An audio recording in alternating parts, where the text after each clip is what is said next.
Le président de la République centrafricaine est à Ouagadougou. Arrivé ce matin, il a été accueilli à sa descente d'avion par le président du Faso, le capitaine Ibrahim Traoré. Faustin Archange Touadéra séjournera à Ouagadougou dans le cadre d'une visite d'amitié et de travail pour le renforcement de l'axe Ouagadougou-Bangui.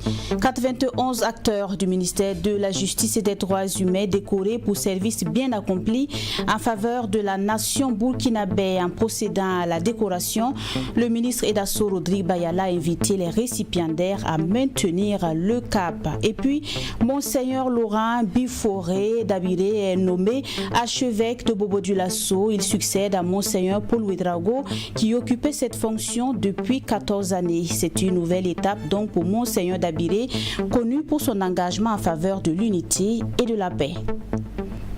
Madame, Monsieur, bonsoir. Merci de nous suivre. Le président de la République centrafricaine en visite d'amitié et de travail à Ouagadougou, Faustin Archange Touadéra, est arrivé ce jeudi 19 décembre et a été accueilli à l'aéroport international de Ouagadougou par le président du Faso, le capitaine Ibrahim Traoré. Les deux chefs d'État ont eu des échanges pour renforcer l'axe Ouagadougou-Bangui. Les échanges ont porté essentiellement sur la situation sécuritaire et la lutte donc des pays africains pour leur souveraineté. Nous reviendrons plus amplement sur cette visite du président centrafricain dans nos prochaines éditions. 5 nouveaux ambassadeurs de pays amis accrédités auprès du Burkina Faso. Ce jeudi, ils ont tous présenté leur lettre de créance au président du Faso. Ils viennent du Royaume de Belgique, du Canada, de la Suisse, du Burundi et des Philippines. Certains auront pour résidence Ouagadougou et d'autres à Abuja et Abidjan. Alexis Belemnaba nous en parle. Le premier à présenter ses lettres de créance au chef de l'État est l'ambassadeur extraordinaire et plénipotentiaire du Royaume de Belgique auprès du Burkina Faso, Erwin Michel de Wandel. Diplomate de carrière, l'ambassadeur belge a occupé de hautes fonctions dans son pays. Il a pour résidence Ouagadougou. Ensuite, celle du Canada, Tina Guthrie, a présenté ses lettres de créance au capitaine Ibrahim Traoré, titulaire d'une maîtrise en sciences politiques à l'université de Carleton. L'ambassadeur Guthrie était fonctionnaire de l'Agence canadienne de développement et a servi récemment en Haïti en qualité de chef de coopération. Elle a pour résidence la capitale burkinabé. L'ambassadeur de la Confédération suisse auprès du pays des hommes intègres, Dominique Favre, a aussi présenté ses lettres de créance au président du Faso. Le diplomate qui a pour résidence à Abidjan en Côte d'Ivoire a occupé plusieurs hautes fonctions au sein du département fédéral des affaires étrangères suisse ainsi qu'au sein de plusieurs organisations internationales. Le quatrième diplomate à présenter ses lettres de créance au chef de l'État burkinabé est l'ambassadeur de la République du Burundi auprès du Burkina Faso. Edouard Ndouimana est un homme politique ayant occupé de grandes responsabilités. Il a été ministre de l'Intérieur et médiateur de la République. Il est depuis le 6 janvier dernier ambassadeur de son pays au Nigeria et son représentant auprès de la CEDEAO et de la BAD. Il a pour résidence Abuja au Nigeria. Le diplomate burundais Edouard Ndouimana a fait place à son collègue philippin Mersol Melojor a également présenté ses lettres de créance au président du Faso. Diplomate de carrière, il a occupé plusieurs fonctions dans les missions diplomatiques, notamment à Singapour, en République tchèque et en Italie. Le nouvel ambassadeur de la République des Philippines au Burkina Faso a pour résidence Abuja au Nigeria. Coup d'État de 2015, les personnes présumées impliquées pourront bénéficier d'une amnistie. En Conseil des ministres hier, le gouvernement burkinabé a adopté un projet de loi portant amnistie et conditions d'octroi de la grâce amnistiante relativement aux événements. De grandes décisions ont également été prises au titre du ministère en charge du commerce. Retour sur les grandes décisions du Conseil des ministres avec Serge Kabouri. Le 16 septembre 2015, le Burkina Faso connaissait une tentative de coup d'État à quelques mois de la fin de la transition dirigée par Michel Kafando et Isaac Zida. À la tête, le général Gilbert Diendéré et bien d'autres personnes qui seront par la suite inculpées et condamnées. 9 ans après les faits, le gouvernement du président Ibrahim Traoré adopte en Conseil des ministres un avant-projet de loi portant amnistie et conditions d'octroi de la grâce amnistiante relative aux événements des 15 et 16 septembre 2015. Pourquoi ce projet de loi et quelles sont les conditions à remplir pour en être bénéficiaire? Edasso Rodrigue Bayala, ministre de la Justice et des Droits humains, donne plus d'explications. Le cadre de la lutte contre le terrorisme, mais se retrouve avec des carrés qui sont bloqués parce que tout simplement la procédure judiciaire n'est pas allée jusqu'à son terme.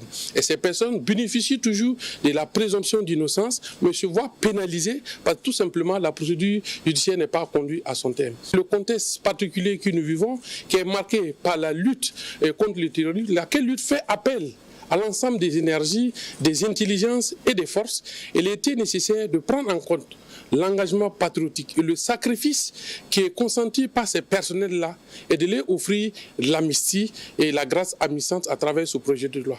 Entre grâce présidentielle et grâce amnistiante, il convient de ne point faire d'amalgame. Et sur ce point, Edasso Rodrigue Bayala situe bien la différence. Dans l'adoption de la loi, il y aura un décret qui va être pris pour préciser les personnes nommément désignées qui vont bénéficier effectivement de cette grâce amnistiante. Il faut simplement noter les faits, ce sont les faits des 15 et 16 septembre 2015. Ensuite, il faut faire preuve d'engagement et de patriotisme dans le cadre de la reconquête du territoire. Il faut avoir fait preuve d'un bon comportement en détention. Et enfin, il faut manifester la volonté et l'intérêt de vouloir être déployé sur le théâtre des opérations dans le cadre de la reconquête du territoire.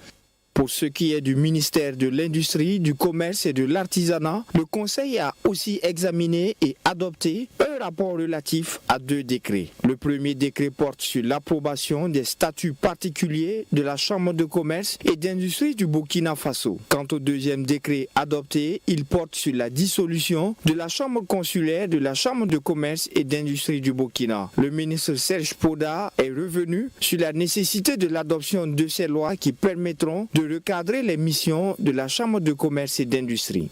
Les principales innovations qui ont été actées avec la révision des statuts de la Chambre de commerce et d'industrie du Burkina Faso portent notamment sur la suppression du lien hiérarchique qui existait entre la Chambre consulaire, qui est une chambre représentée par les élus consulaires, et l'administration chambre de commerce en tant que telle. Donc l'entité consulaire et l'entité administrative n'ont plus de lien hiérarchique, mais un lien fonctionnel, et pour marquer le fait que l'administration et le secteur privé doivent être ensemble pour booster le développement du secteur privé et amener le secteur privé à contribuer davantage au développement économique et social de notre pays.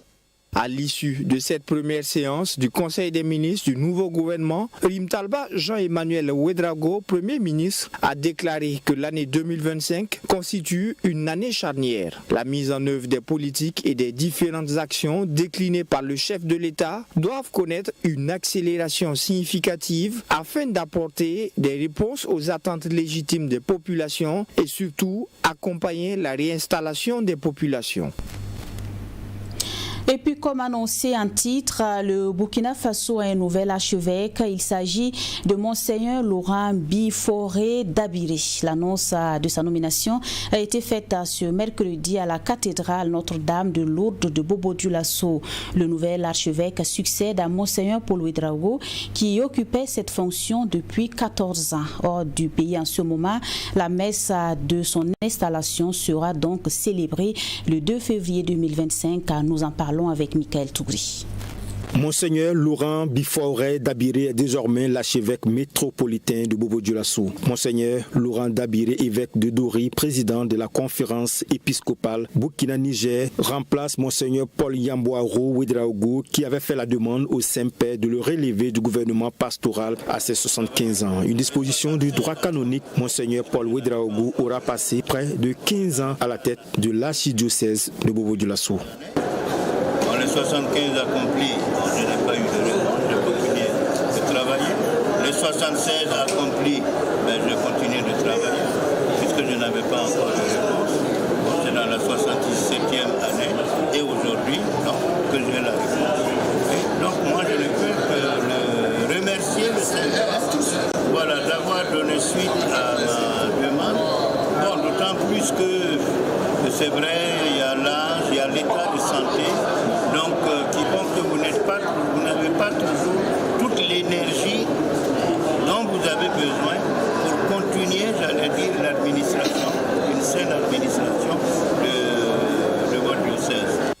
Monseigneur Laurent Bifaouré Dabiré est né le 17 septembre 1965 à Dissine, dans le diocèse de Dibougou. Il a été ordonné prêtre le 29 décembre 1995 et incardiné dans le diocèse de Dibougou. L'homme de Dieu est connu pour son engagement pour un retour à la paix. Monseigneur Dabiré est un chantre du vivre ensemble et prône l'esprit de la tolérance. Nous savons que chaque fois qu'il y a un changement à la tête d'une institution, nous nous attendons bien sûr à des changements. Nous sommes dans l'église, la vie se poursuit, l'archidiocèse de Bobo va continuer de rendre grâce au Seigneur, de louer le Seigneur. Disons que rien ne change fondamentalement, sauf que Monseigneur Paul n'est plus archevêque de Bobo-Dioulasso, il devient archevêque émérite de Bobo-Dioulasso. Et dans la liturgie, nous ne le mentionnerons plus en disant notre évêque Paul, nous dirons notre administrateur Paul Ouedraogo. Voilà ce qui change. En attendant la prise de possession du nouvel archevêque, Monseigneur Paul Ouedraogo, archevêque émérite, continue de diriger la province ecclésiastique. Monseigneur Gabriel Sanyaogo, messager du Saint-Père, a invité la population à accueillir le nouvel archevêque et à l'accompagner pour la réussite de sa mission. Nous poursuivons avec le CIFDA, entendez par là le Centre d'information et de formation en matière de droits humains en Afrique qui sensibilise les jeunes sur les discours haineux, la désinformation sur les réseaux sociaux. 3 jours durant, une vingtaine de jeunes seront outillés sur les principes des droits humains, des droits numériques ainsi qu'aux pratiques de sécurité en ligne. L'objectif reste la promotion de la paix et la cohésion sociale dans l'espace numérique. Serge Bassoulé pour plus de précisions. La montée des discours de haine et de la désinformation diffusés sur les réseaux sociaux contribue à exacerber la crise sécuritaire que le Burkina Faso vit. Les jeunes, considérés comme les plus actifs dans cet espace numérique, sont les plus exposés et par ignorance, ces derniers contribuent à diffuser des contenus polarisants. Fort de ce constat et dans l'optique de promouvoir la paix et la cohésion sociale dans l'espace numérique, le Centre d'information et de formation en matière de droits humains en Afrique, CIFDA, grâce à l'appui de son partenaire technique et financier de l'ONG PAX, a initié ce présent atelier. Durant 72 heures, ces jeunes issus de divers contrées, à travers ce cadre d'échange, pourront bénéficier d'expertise pour déconstruire les discours de haine et devenir des ambassadeurs de paix auprès de leurs camarades, selon Olivier Sommet, président du CIFDA. C'est cet espace numérique qui est devenu un grand canal de communication doit servir non pas à dégrader la paix, mais plutôt à la consolider et à sa quête permanente et toute chose qui va favoriser la cohésion sociale. C'est en ce sens que nous avons voulu cette formation à l'endroit des jeunes qui aujourd'hui en réalité est le moteur du développement de demain, pour que cette jeunesse soit sensibilisée pour un usage responsable des réseaux sociaux et donc espace qui doit être transformé en un puissant outil de culture de la paix, de la sécurité et de la cohésion sociale. Plusieurs thématiques seront abordées pour concourir à l'atteinte de l'objectif assigné à cet atelier, notamment la désinformation, les infractions sur le numérique et comment s'en préserver. Les thématiques qui seront abordées, c'est entre autres les droits humains, aussi la question en lien avec les enjeux du numérique, les droits numériques, comme la désinformation, les discours de haine, et comment engager ou entraîner les jeunes à promouvoir un bon usage du numérique et aussi faire la promotion des droits humains à travers le numérique pour plus de cohésion et de promotion. Les participants qui prennent part à cet atelier sont issus de différentes régions du pays et attendent acquérir des notions qui leur seront utiles. On parle de cohésion sociale et souvent c'est l'ignorance qui entraîne souvent des comportements qui ne vont pas à l'endroit vraiment de prôner la cohésion. Donc il faut noter que nous attendons vraiment à être éclairés, mieux outillés, afin vraiment de nous-mêmes appliquer, c'est-à-dire avoir des comportements qui vont aller dans le sens de la cohésion et également sensibiliser autour de nous. Une bonne initiative parce que ce genre d'initiative, ça a demandé beaucoup, ça enseigne les jeunes et puis ça nous invite à la promotion de la paix, de la cohésion sociale pour un Burkina meilleur. Mes attentes en venant à cette formation, c'est de sortir une actrice avertie, apte et prête pour ma communauté, ce qui concerne les thématiques sur la cohésion sociale, la paix. Créé en 2009, le Centre d'information et de formation en matière de droits humains en Afrique, CIVDA, est une association de droit burkinabé œuvrant dans la promotion et la défense des droits humains au Burkina Faso et en Afrique. Il a plusieurs domaines d'intervention, dont l'information, la formation et la sensibilisation des citoyens et des organisations de la société civile sur les droits humains. Dans l'actualité également, ce jeudi, les responsables du ministère de l'Habitat et de l'Urbanisme ont procédé à l'ouverture officielle de l'atelier national de validation du rapport d'évaluation du schéma directeur d'aménagement du Grand Ouaga Horizon 2025. C'est une étape cruciale dans le processus de construction des villes résilientes. Nous en parlons avec Dorothée Bambara. Élaboré en 2008 et adopté en 2020 en Conseil des ministres, le schéma directeur d'aménagement du Grand Ouaga s'est imposé comme un outil stratégique de planification urbaine pour l'espace du Grand Ouaga. Ce projet ambitionne de bâtir des villes résilientes, inclusives et durables pour le bien-être de nos populations et plus précisément celle du territoire du Grand Ouaga. Présent à cet atelier national de validation du projet de planification urbaine Horizon 2025, les participants entendent travailler à l'adoption d'un document final consensuel reflétant les résultats de l'évaluation du dit schéma. Il fallait donc regarder, voilà, où est-ce que nous en sommes, qu'est-ce qui a marché, qu'est-ce qui n'a pas marché, afin donc de tirer des leçons pour justement pouvoir mieux entamer la révision, puisque ce document-là est arrivé à échéance. Donc c'est ce qui nous réunit ce matin. Nous avons donc réalisé ce que nous appelons l'évaluation, en vue donc de détecter justement ces différentes situations, les éléments négatifs, les éléments positifs, tirer les leçons et mieux orienter maintenant la révision de ce document-là pour un développement harmonieux de l'espace. De cette évaluation, il ressort un certain nombre d'insuffisances qui sont entre autres la durée de l'adoption du projet ainsi que le non-respect de la rationalisation de l'espace. Selon le directeur général de l'urbanisme, en dehors de ces insuffisances, des projets majeurs du ministère ont été mis en œuvre. Pas mal en tout cas de structures de l'État ont eu à respecter les orientations qui étaient contenues. Donc il y a pas mal de projets qui ont été réalisés dans le cadre donc, de la mise en œuvre de ce schéma directeur là. Donc on peut citer par exemple la voie de contournement que vous connaissez. On a aussi l'université Thomas Sankara qui a respecté donc les orientations. On a actuellement la mise en œuvre du port sec multimodal qui est en cours. Voilà, et si vous voyez aussi la voie qui traverse le camp Babassi. Le camp Babassi n'était pas traversé, donc c'est autant d'éléments qui ont été proposés donc, dans le schéma directeur d'aménagement du Grand Ouaga pour mieux structurer le développement de l'agglomération ouagalaise. Pour rappel, le décret du 28 juillet 1999 pour l'adoption du schéma a défini le Grand Ouaga comme l'espace géographique compris dans les limites administratives de la ville de Ouagadougou, de la province du Kadiogo et du département de Lumbila, relevant de la province de Lubritanga. C'est un document de référence en matière de planification urbaine de cet espace. Les décorations dans le cadre de la commémoration du 11 décembre se poursuivent. Au ministère en charge de la justice, 80 acteurs qui se sont démarqués de par leur travail au cours des années antérieures ont reçu des médailles dans l'ordre de l'étalon et dans l'ordre de mérite. Le ministère a également procédé à la distinction de certaines de ces structures déconcentrées qui exercent dans les zones à fort défi sécuritaire. Et en procédant à la décoration, le ministre Eda Rodrigue Bayala a invité les récipiendaires à maintenir le cap. Fatima Tanikima.